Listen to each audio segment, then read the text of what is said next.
If I have a boyfriend, will you guys love me or just kick me out? Like, there's something. Just wait for a second.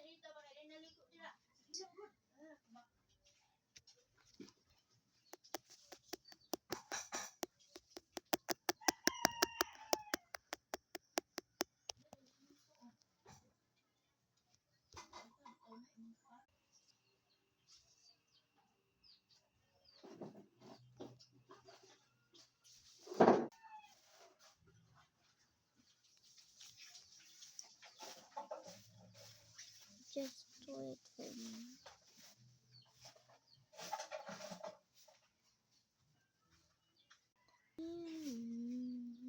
Let's go. Did you guys see that? It's so interesting.